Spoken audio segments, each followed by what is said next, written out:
Hello friends, welcome back again to the channel. Myself Vignesh in the Finance Explorer, your host.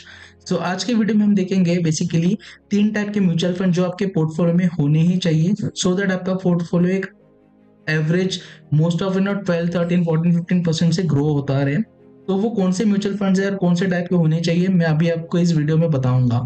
So stay till and और आप देखोगे कि कौन से mutual fund आपके पास होने चाहिए। So my first question, confuse about mutual fund. आप सब कंफ्यूज होते रहेंगे क्योंकि मार्केट में 5000 प्लस म्यूचुअल फंड्स हैं। ओके, इनमें से कौन से सिलेक्ट करना है, किस पे इन्वेस्ट करना है, कौन सा बेटर है एंड ऑल दैट मैं आपके डाउट क्लियर कर दूंगा आज। ओके, तो लेट्स स्टार्ट। सो बेसिकली आप देखोगे you only need this three funds. आपके पास ये तीन फंड अगर है पोर्टफोलियो के अंदर तो आपका पोर्टफोलियो बेस्ट पोर्टफोलियो रहेगा। ओके, तो कौन से तीन है एक एक करके देखते हैं। जो फर्स्ट फंड जो हमारा आएगा वो है large cap mutual funds. So large cap mutual fund क्या है, डेफिनेशन यहाँ पे लिखा हुआ है, the SEBI has developed the criteria for classifying companies. जो इतने सारे लिस्टेड कंपनीज है उनको क्लासिफाई कर दिया है। The top 100 companies listed in the stock market based on market capitalisation are classified as large companies or large cap companies. The mutual funds that hold that companies from the large cap are called large cap funds. जिस mutual fund के बाद ये large cap की companies होती है उन mutual fund को बोला जाता है large cap mutual funds. Okay, तो large cap companies usually have a good track record.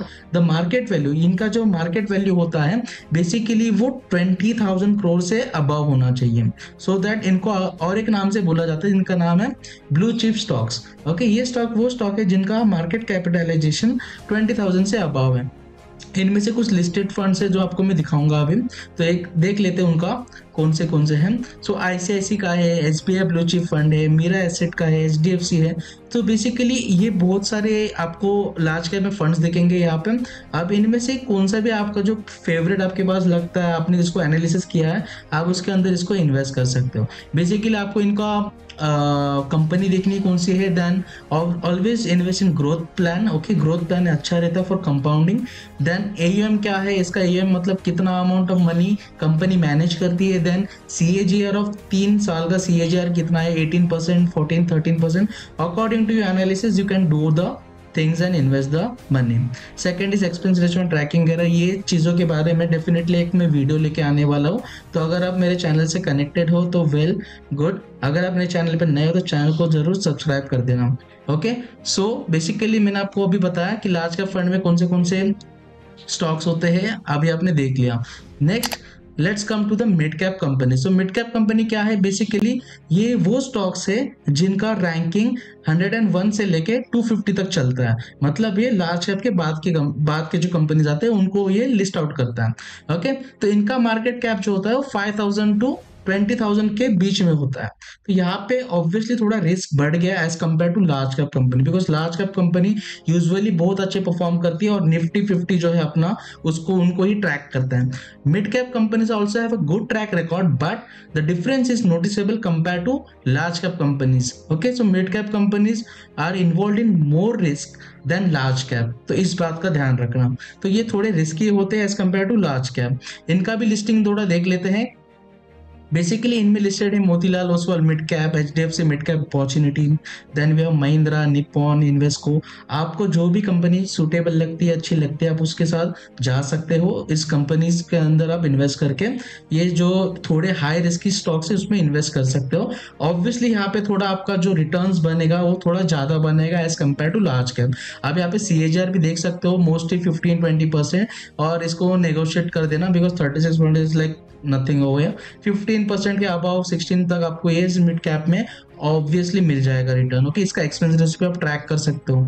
Next fund आपको बताना चाहूंगा मैं, जिसका नाम है small cap mutual fund. Small cap mutual funds are the riskiest fund in the history. Okay, यहाँ पे जो बेसिकली होता क्या है, the companies rank from 20 to 51 से लेके आगे जितने भी कंपनीज रहे उन सबको बोला जाता है स्मॉल कैप और small companies. Okay, in the terms of market capitalization is known as small cap companies. The market cap for this company is below 5000. The mutual fund that hold stocks from the small cap are called small cap funds. Obviously जो जिस fund के अंदर ये stocks होते हैं जिनका market cap 5000 से less है उनको बोला जाता है small cap mutual funds. Small cap companies don't have a long track record. For example a startup company और a company that is under development can fall under the small cap sector. अब यहाँ पे risk बहुत है.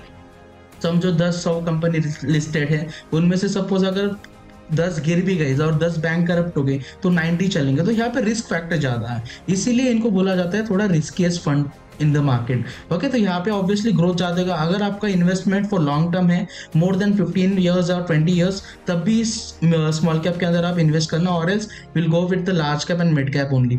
Okay, then इसके थोड़े listed stock देख लेते हैं, सॉरी म्यूचुअल फंड्स देख लेते हैं. निपॉन इंडिया है, HDFC, SBI, कॉन्ड है. तो ये सारे अच्छे कंपनीज के जो फंड्स हैं, अब इनके अंदर इन्वेस्ट कर सकते हो. इनका AUM चेक करना, CAGR चेक करना, देन एक्सपेंस रेशियो चेक करना. ऑब्वियसली इन सबका ट्रैक रिकॉर्ड लेके एनालिसिस करके आप इसके अंदर इन्वेस्ट करना. I hope. तो मैंने आपको 3 टाइप के फंड मैंने अभी बताया. एक इनका गो थ्रू देख लेते, मार्केट कैप क्या है. लार्ज कैप जिसे बोला जाता है जिसका 20,000 करोड़ से ज्यादा मार्केट कैपिटलाइजेशन, उनको लार्ज कैप बोला जाता है. जिनका 5,000 to 20,000 है उनको मिड कैप बोला जाता है, और जिनका 5,000 से लेस है उनको स्मॉल कैप बोला जाता है. ओके, सो आप मेरे को एक बताना आपको कैसा लगा ये बोला. इसमें लिक्विडिटी एंड वोलेटिलिटी भी एक फैक्टर होता है. तो लार्ज कैप में क्या होता है, large cap funds are usually less volatile unless there in some news. They are stable and provide good liquidity and good returns. Mid cap funds क्या होता है, मिड कैप फंड्स है moderate volatility and moderate liquidity. तो basically जैसे जैसे risk बढ़ रहा है उनका वोलेटिलिटी एंड लिक्विडिटी भी वैसे कम होती जाएगी. तो बेसिकली वो बताने का मैंने ट्राई किया है यहाँ पे. Okay, so which of this 3 funds is the most stable one. इन तीनों में से कौन सा स्टेबल है आप मुझे कमेंट बॉक्स में जरूर बताना. तो आई होप आपको ये वीडियो अच्छा लगा रहेगा. अगर वीडियो अच्छा लगा है तो वीडियो को लाइक कर देना और चैनल को सब्सक्राइब कर देना. Till then learn, invest and grow. Bye.